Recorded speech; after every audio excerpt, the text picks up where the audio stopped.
Innal hamdalillah nahmaduhu wa nasta'inuhu wa nastaghfiruh wa na'udzu billahi min syururi anfusina wa min sayyiati a'malina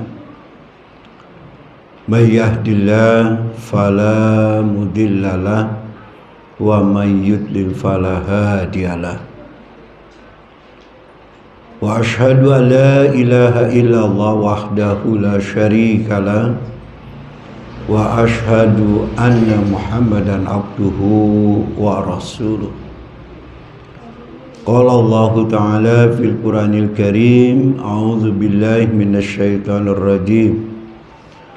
Khudz min amwalihim shadaqatan tutahhirhum wa tuzakihim biha wa sholli alaihim inna sholataka sakanun lahum alayah. Para bapak dan ibu rahimakumullah, saya sempat kesini dahulu tahun 86. Jadi bukan 20 tahun, Pak. Ya, 87. Tuh. 87. Ini sudah hampir 40 tahun. Dulu saya kesini masih muda, sekarang udah jadi aki-aki. Udah jadi syekh. Syekh itu aki-aki, Bu. Alhamdulillah dengan takdir dan izin Allah, hari ini saya bisa ketemu lagi dengan ibu-ibu. Yang saya paling kenal waktu itu adalah Bapak, barusan masih ingat jadi lupa itu, Bapak Naipin ya. Bapak Naipin, dia adalah mantri ya di kesehatan, sehingga banyak sekali dia memberikan bantuan kepada masyarakat. Saya dari tadi mikir ini temanya apa nih yang kira-kira cocok nih buat ibu-ibu ya. Hari Ahad yang lalu saya diundang di Masjid At-Taqwa, yaitu di Cogreg.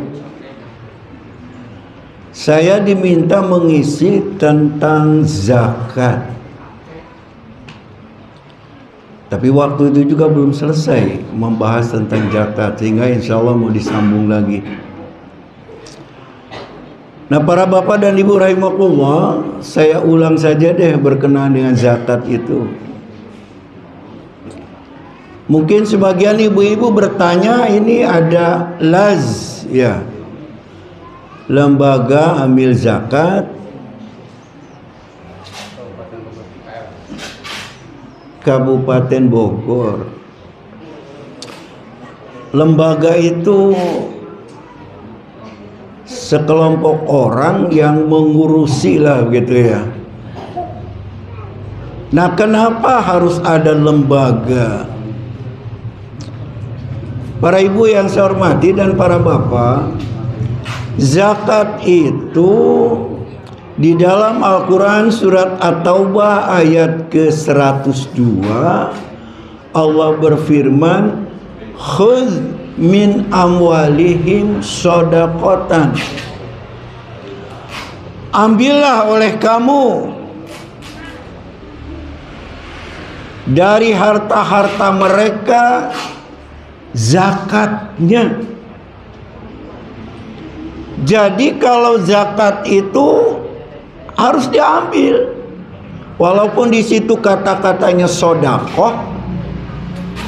Jadi ada 3 yang berdekatan: sodakoh, infak, zakat. Zakat itu bagian yang paling kecil. Di luar zakat ada infak. Di luar infak ada sodakoh. Maka ditulisnya juga zis, zakat, infak, sodako. Nah, harus diambil. Berarti harus ada petugas yang mengambil. Lalu kalau sudah diambil, dikumpulkan.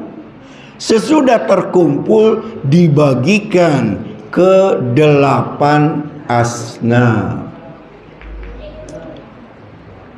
Fakir, miskin, sabilillah, dan lain sebagainya. Paling tidak dibagi 4. Beda dengan infak. Jadi kalau infak, kita diizinkan untuk mengatur sesuai dengan kebutuhan. Kalau zakat, kita tidak diizinkan untuk ngatur. Zakat saya buat orang tua aja. Bahkan ada yang bertanya, Ustaz boleh ngasih zakat sama orang tua? Orang tua jangan dikasih zakat. Orang tua itu dikasih infak. Allah Subhanahu wa taala di dalam Al-Qur'an menjelaskan, yas'alunaka madza yunfikun. Mereka Muhammad akan bertanya kepadamu tentang apa yang mereka infakkan. Qul, katakan, jawab oleh kamu, ma anfaqtum min khairin, apa saja yang kamu infakkan dari hartamu, dari satu kebaikan, falil walidain, maka infak itu berikan terlebih dahulu kepada kedua orang tua, wal aqrabain, dan kepada kerabat-kerabat. Jadi orang tua itu bukan dikasih zakat, tapi diberi infak. Kalau zakat terbatas cuman 2,5%. Kalau infak itu bisa 5%, bisa lebih, sesuai dengan kebutuhan.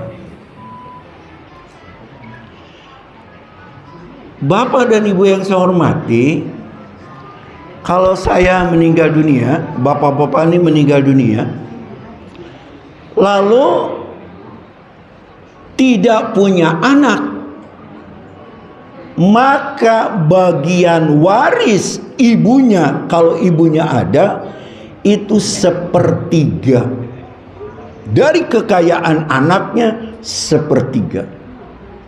Istrinya 1/4. Banyakan mana, Bu? Banyakan ibunya. Jangan dilihat 1/4-nya. 1/4 berarti 1 dibagi 4. 1/3, 1 dibagi 3. Kayak kue dibagi 3 dengan dibagi 4, banyakan yang dibagi 3 kan? Besar ibu. Kalau dia punya anak, bagian ibunya 1/6. Istrinya 1/8. Besar ibunya. Artinya dari hasil keringat seorang anak, apapun pekerjaannya, apakah dia guru, apakah dia petani, apakah dia karyawan, ada hak ibunya. Jadi bukan hanya hak istrinya, hak anaknya, tapi juga hak ibunya. Cuman kebanyakan anak-anak di kita kurang peduli sama ibunya. Ya, Bu. Yang bagus tuh jadi anak laki-laki. Begitu saya terima nikahnya, itu tanggung jawab dia. Tapi jangan lupa, laki-laki itu punya tanggung jawab sama ibunya. Jadi kalau menerima gaji, apakah itu 3 juta, apakah itu 2 juta, apakah itu 1,5 juta, ambil dulu tuh uang yang merah, 2 lembar, 3 lembar, masukin ke amplop. Mak, nih buat jajan. Mau Bu begitu punya anak? Coba nih anak laki-laki ini suka ngasih sama ibunya? Kagak katanya. Di sana Bu, di sini sih insya Allah sama saja.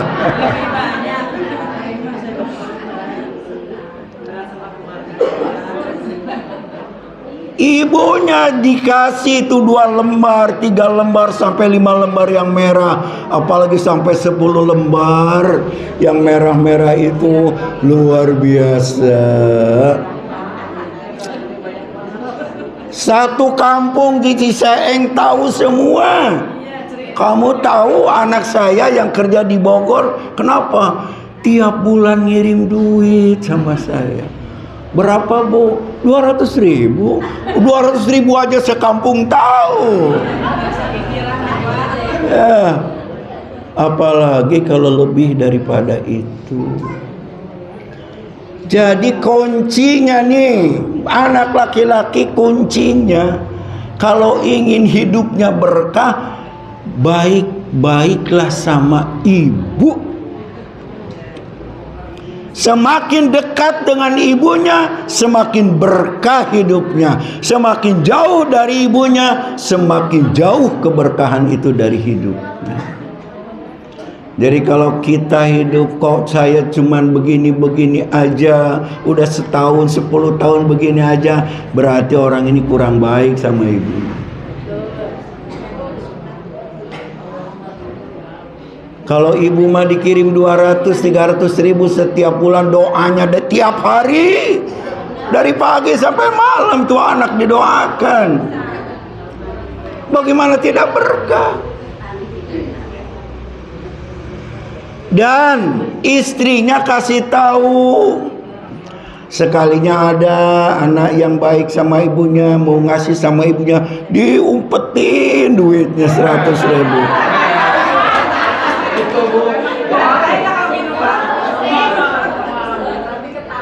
Takut ketahuan istri. Nah, ini istrinya suruh ngaji ke sini. Suruh ngaji ke sini. Istrinya dikasih tahu, sayang, uang gaji abang ini bukan buat kamu sama anak-anak. Ibu aku juga punya hak. Oh, luar biasa kalau ada istri nih, begitu nerima duit dari suaminya, bang, ibumu udah dikasih nih. Aduh, luar biasa. Ini istri jempol. Di kita kalau ada suami baik sama ibunya, dimusuhin sama istrinya. Padahal harus disokong, itu harus didorong. Kenapa? Ketika dia menikah, didoakannya barakallahu laka. Kenapa laka tidak lakuma? Laka itu engkau laki-laki. Kenapa tidak untuk berdua? Sebab kalau laki-lakinya hidupnya berkah, istrinya ke bawah.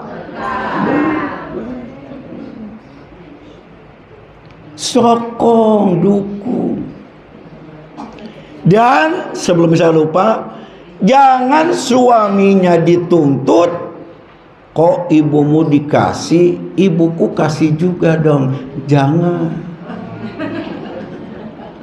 Kenapa? Bukan tanggung jawab suaminya.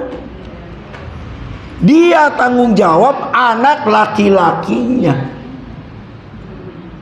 Jadi anak laki-laki itu tanggung jawabnya dua. Tanggung jawab kepada istrinya, tanggung jawab anaknya, yang utama tanggung jawab kepada ibunya.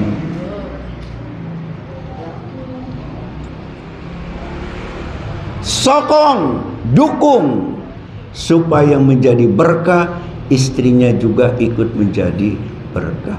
Yang penting Pak, ibu. Kenapa bapak nggak usah? Nggak usah.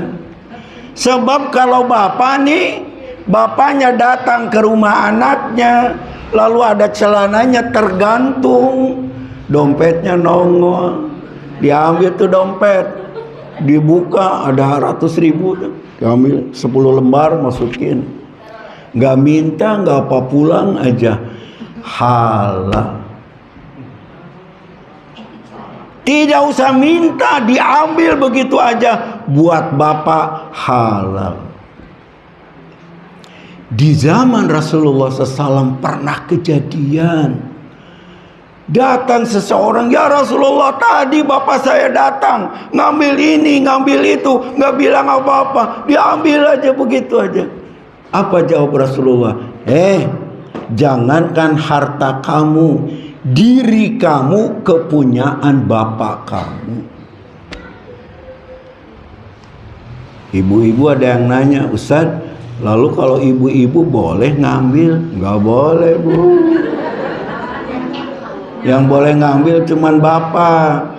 Tapi ibu-ibu itu sebelum ngambil harus dikasih terlebih dahulu. Muliaan mana, Bu? Muliaan ibu. Nggak usah ngambil nima.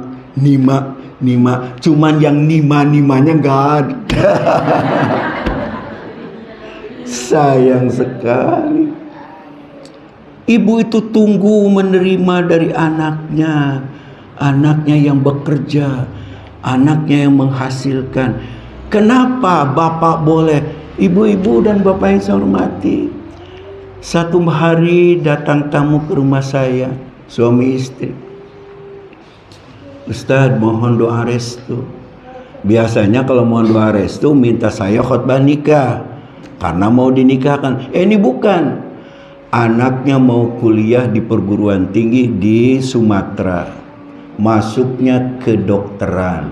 Ini 10 tahun yang lalu.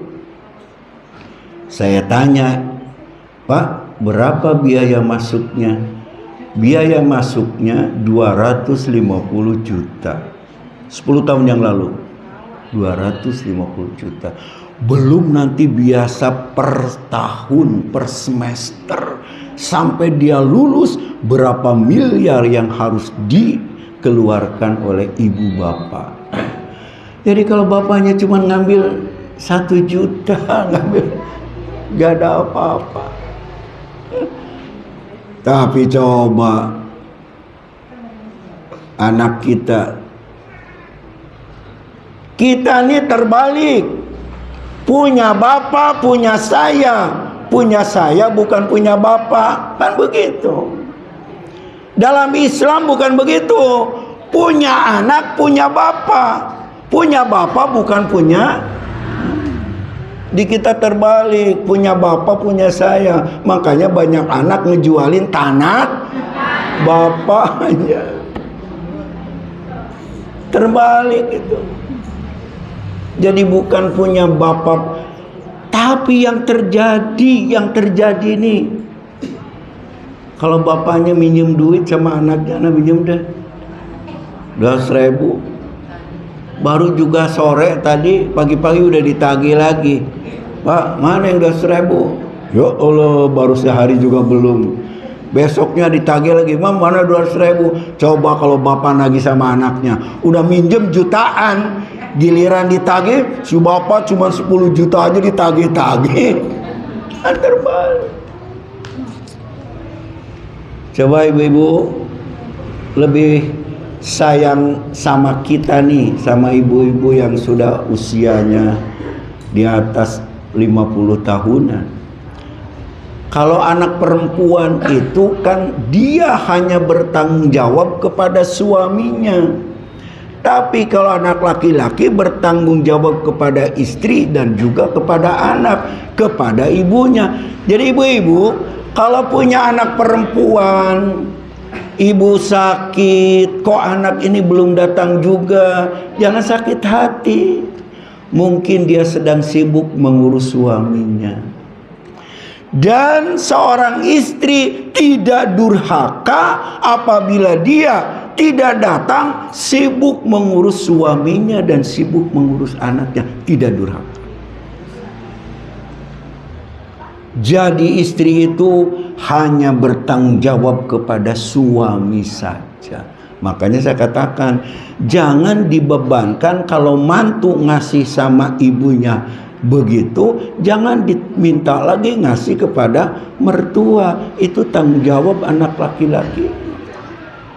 Kecuali kalau gajinya miliaran, gajinya ratus jutaan, puluhan juta lah Bu ya. Gajinya 10 juta bolehlah. Tapi kalau gajinya pas-pasan, itu tidak usah dituntut seperti itu. Ibu dan bapak yang saya hormati, kalau anak kita yang perempuan datang ke rumah Bu ya, dia datang bawa kue, dia datang bawa makanan, waktu mau pulang ngepelin sama emaknya, "Mak, buat jajan." Coba datang anak laki-laki, datangnya aja cemberut, mau pulang minjem duit. Kenyataan itu Bu, kenyataan. Jadi kok jadi anak perempuan yang lebih baik daripada anak laki-laki ya. Yang begitu peduli sama ibunya, anak perempuan.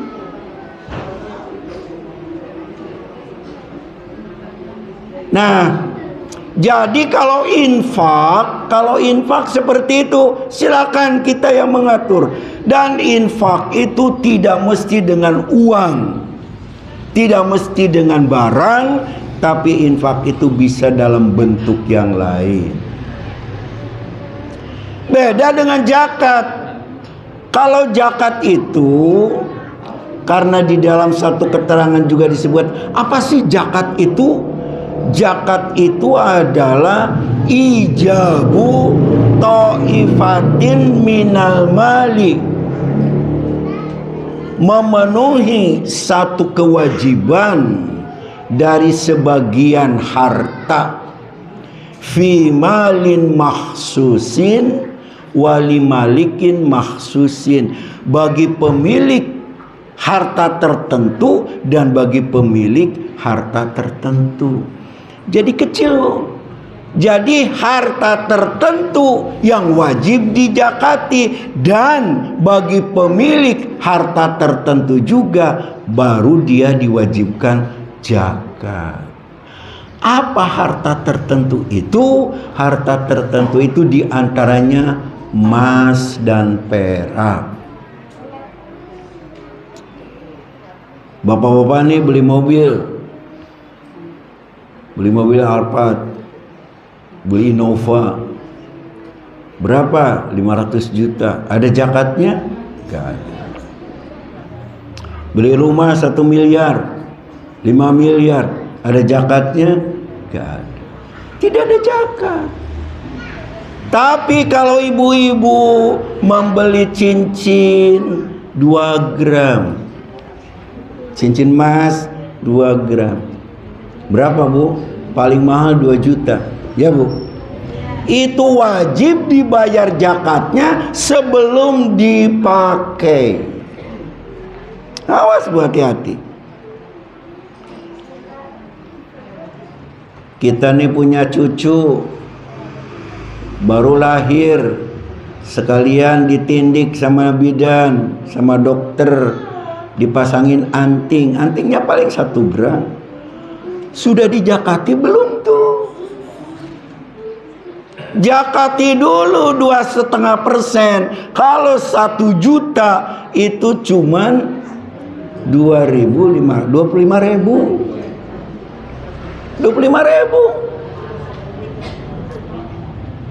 Kemana kan? Nih ada laz, bayar ke laz. Saya bayar zakat karena nanti dibagi-bagi. Dari mana harus seperti itu?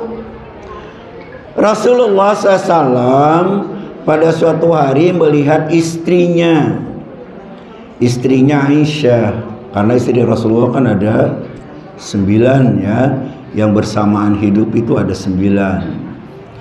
Nah, dari istri-istri Rasulullah itu mas kawinnya, Bu, ini rata-rata mas kawinnya 90 gram. Ibu-ibu dulu minta berapa gram, Bu? Nabi memberikan sama istrinya 90 gram. Bahkan ada salah seorang istrinya yang mas kawinnya 500 keping uang dinar. Uang dinar itu uang emas, 1 kepingnya beratnya itu kalau sudah mencapai 20 dinar itu 90 gram, berarti 1 dinar itu beratnya 4,5 gram, kurang lebih 4,5 gram kali 500 keping, kurang lebih 2 kilo. Mas kawinnya 2 kilo, Bu. Kalau dipakai di gelang nih, Bu, sebelah kanan jalannya miring nih, Bu. Kenapa ibu jalan? Ini kalungnya keberatan. Kalau dipakai di leher jadi kalung, nunduk terus jalan. Sampai 2 kilo. Dan itu ibu-ibu menjadi standar orang Arab sekarang. Orang Arab sekarang mas kawinnya adalah 500 ekor unta. 1 ekor unta paling tidak harganya 50 juta kali 500. Orang Ciseeng laki-lakinya nggak kawin-kawin.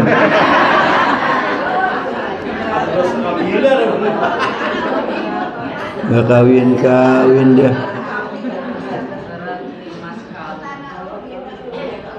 Udah mas kawinnya mahal, harus sudah ada rumah, isinya sudah penuh. Makanya karena saya dipercaya bimbing haji, sering bolak-balik pergi haji, sering ketemu orang yang sudah setua saya belum nikah. Saya tanya, kenapa belum nikah? Mahal. Akhirnya banyak yang ke Cisarua, Bu.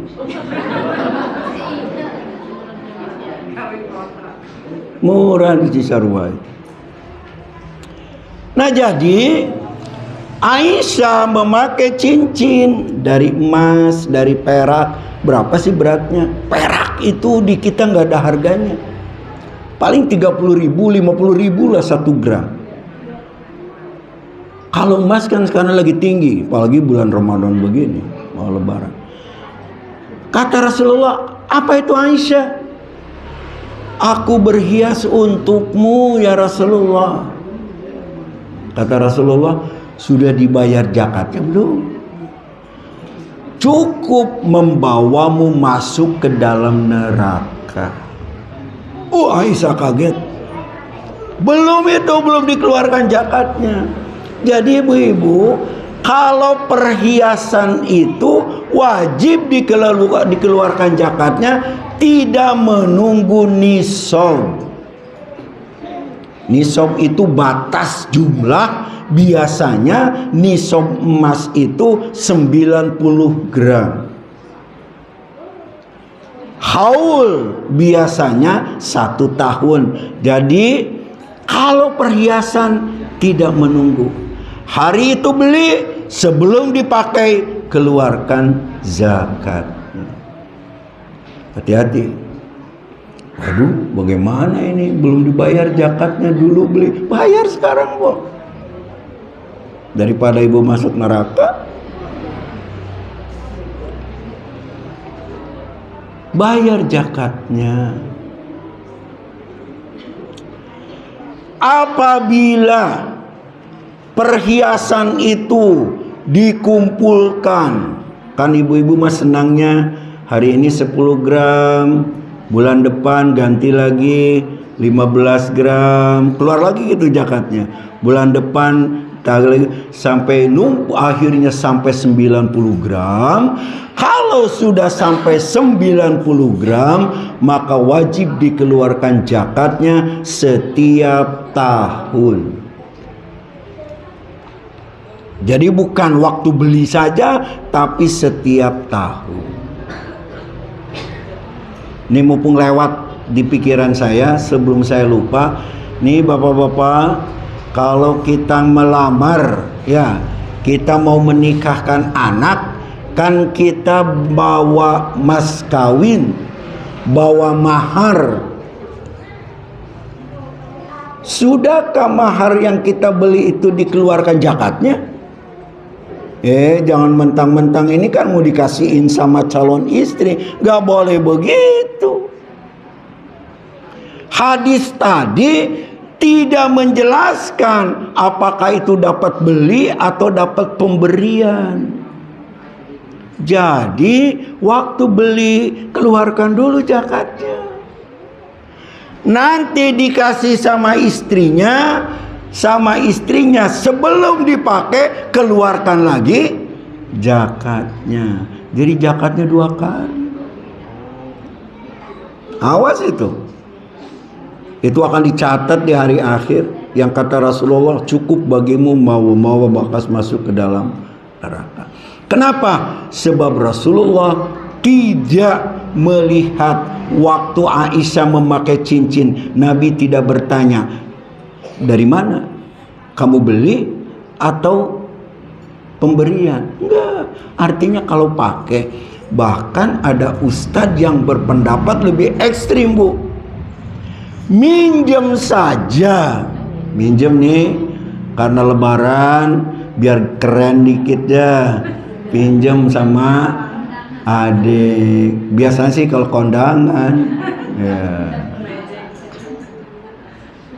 Sampai ada ustadz yang mengatakan minjem saja harus dikeluarkan zakatnya. Nah lu kalau minjemnya 10 gram 10 juta 2.500.000 250.000, mendingan enggak, makanya jangan minjem deh, Bo. Ini panitia ngejadain air nih.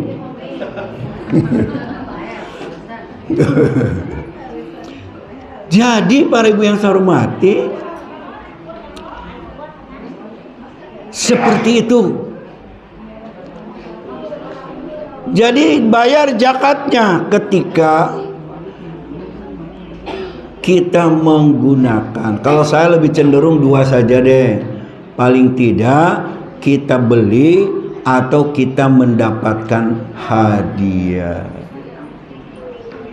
Saya satu hari pengen bikin kejutan sama istri. Sebab dia sudah mendampingi saya 30 tahun. Berarti 10 tahun yang lalu, Bu.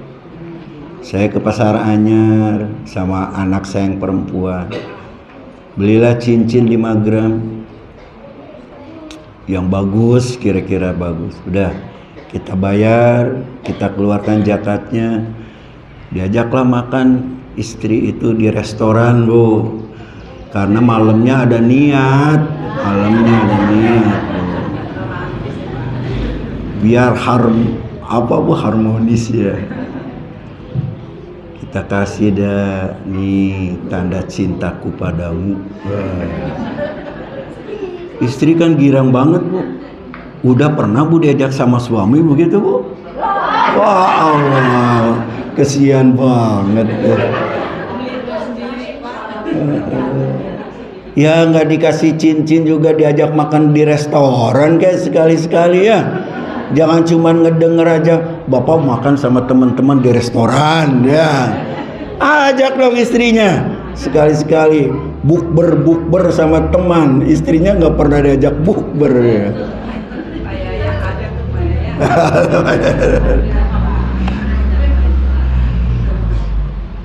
Saya sampaikan sama istri saya, ini hadiah buatmu, tapi kamu harus bayar zakat.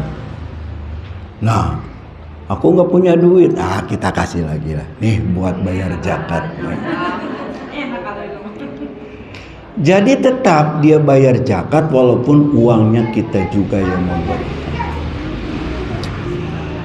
Jadi para bapak dan ibu saya hormati,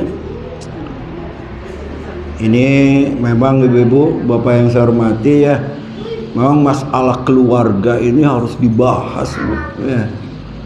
Bagaimana sih kewajiban suami sama istri? Bagaimana kewajiban istri sama suami? Kita kadang-kadang salah menerapkan. Ya, kita punya anak udah bujang nih, kerja pulang sore, bajunya udah gak ganti-ganti, kata ibunya. Nah, buru-buru kawin, biar ada yang nyuciin baju, biar ada yang masakin. Emang tugas istrinya tukang nyuci baju? Emang tugas istrinya disuruh masak? Ibu-ibu, saya kasih tahu nih sekarang, tidak ada dalilnya bahwa istri itu punya kewajiban mencuci baju suaminya. Tidak ada kewajiban untuk masak untuk suaminya. Jadi apa tugas ibu? Bersolek.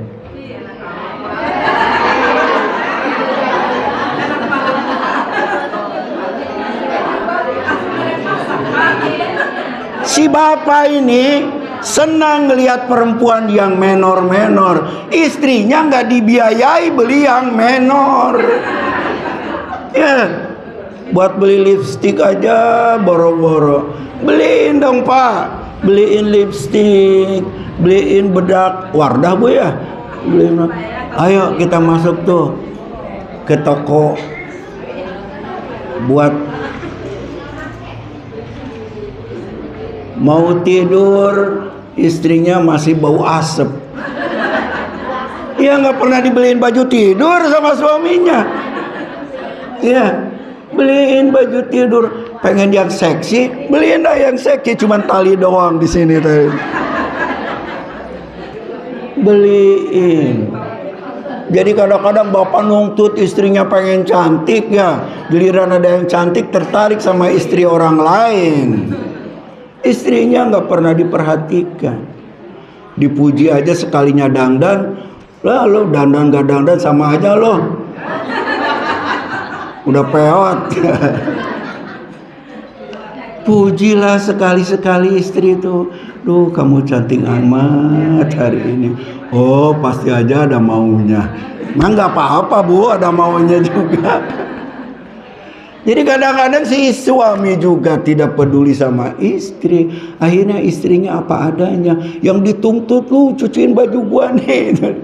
Ibu-ibu tapi nih bu, jika seorang istri mencucikan baju untuk suaminya, karena Nabi bajunya robek dijahit sendiri bu. Dijahit sendiri pak. Dijahit sendiri. Kalau bajunya dijahit sendiri, bisa jadi kalau Nabi bajunya kotor dicuci, nggak ngandelin istri. Tapi manakala si istri ini karena sayangnya sama suami, baju suaminya dicuciin. Kalau dulu nyucinya harus ke kali, dibanting-banting. Sekarang makan gue ya, gagak. Udah ada nongkrong satu kotak masukin, tinggal keringnya dijemur beres. Jika seperti itu, atau ibunya masakin buat suaminya, oh suami saya favoritnya ini sop iga, dibikinin sop iga, itu namanya ihsan. Ihsan itu lebih dari kewajiban. Jadi mempunyai nilai yang luar biasa. Innallaha yuhibbul muhsinin. Jadi ibu-ibu yang sekarang hadir di sini suka masakin buat suami, suka mencuciin baju suaminya, luar biasa. Ihsan bu, pahalanya di akhirat. Ibu nggak nyangka-nyangka, lo ternyata pahalanya besar luar biasa.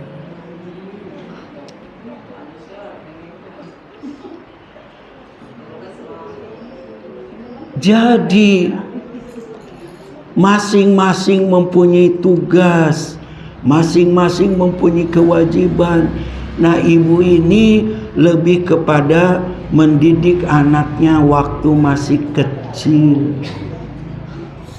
Ibu ya, bau makan, kalau dia megang makanan pakai tangan kiri, pindahin tangan kanan. Kenapa hal-hal yang seperti itu? Sebab ibu itu jauh lebih sabar dibandingkan dengan bapak-bapak. Saya pernah menyampaikan, saya punya kenalan di Jakarta, Ustadz Kiai. Dia kalau ngajar pakai motor, karena ngajarnya malam pakai motor. Kalau mau pulang, dia pakai jaket, masuk tangan kiri, keluar pakai tangan kanan. Kata muridnya, Ustadz, kok Ustadz pakai jaket kiri dulu? Oh ya, lupa. Dibuka tuh jaketnya, pakai kanan, lalu pakai kiri. Pekan depan ngajar lagi, kiri lagi bu. Kalau udah jadi kiai. Kenapa? Sebab dari kecil tidak dibiasakan oleh ibunya. Jadi hal yang sepele itu ibu tanamkan kepada anak-anaknya. Pakai kanan dulu. Kalau disuapin baca bismillah. Bahkan ada ibu-ibu mau nyusuin anaknya, bismillahirrahmanirrahim, baru dikasih air susu. Jangan cuman kalau udah keluar giginya dibilang, nah jangan gigit ya nak. Baca bismillah juga. Bang, kalau ibu-ibu udah ngeliat, saya tahu istri saya bu, istri saya anaknya 8. Tahu betul, ada yang laki-laki 1 bu. Itu kalau udah giginya udah tumbuh itu udah sampai mau copot itu putingnya. Jadi dibiasakan baca bismillah, itu adalah tugas ibu. Sampai dewasa bu, akan tetap itu menjadi kebiasaan bagi anak-anak. Bapak yang begitu susah, orang kerja berangkat pagi, pulang sudah malam. Di tempat rumah saya bu, itu rata-rata berangkat sebelum subuh, pulangnya sesudah isya. Jadi waktu berangkat kerja anaknya masih tidur, waktu pulang anaknya udah tidur lagi. Makanya ketemu bapaknya dipanggilnya om. Nggak kenal sama bapaknya.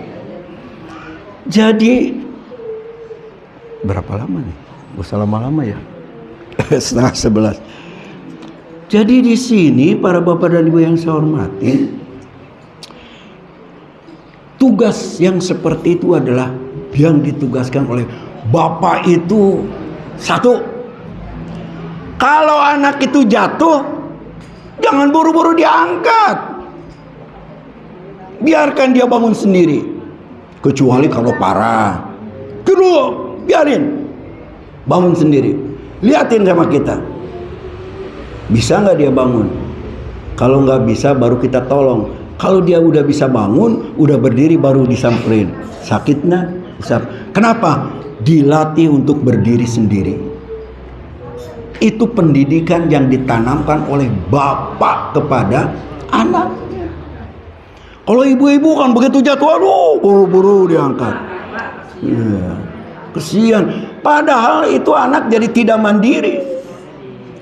Kedua, biarin aja, liatin dulu. Kalau nggak bahaya nggak apa-apa. Nanti dia bisa udah berdiri, udah bangun, baru. Tapi yang seperti itu ibu-ibu nggak ada yang tega. Kalau bapak bisa tega. Kenapa? Sedang dididik untuk berdiri sendiri. Para ibu dan bapak yang saya hormati, saya kira udah kelamaan ini ya, 45 menit cukuplah saja. Ya, insya Allah bu ketemu lagi lain waktu. Cuma nanti ibu jangan pulang-pulang. Kata Ustaz juga nggak wajib nyuci, nggak wajib. Itu mas saya cuma ngasih informasi, tapi pahalanya besar. Ya, apalagi di bulan Ramadan ini ibu-ibu pahalanya lebih banyak daripada bapak-bapak. Kenapa? Sebab ibu-ibu 1 nggak ngerti nasi. Ibu-ibu bangun jam berapa? Jam 3 bu ya. Jam 3 udah bangun, nasi diangetin, sayuran. Bapak-bapak bangunnya nanti jam 4. Ibu-ibu udah bergulat tidak. Tapi ibu-ibu yang saya hormati, itu nanti pahalanya akan ibu peroleh menjadi surprise, kejutan buat ibu-ibu semua. Oh, ternyata pahalanya ini di sisi Allah Subhanahu wa taala. Tapi jangan sambil ngedumel.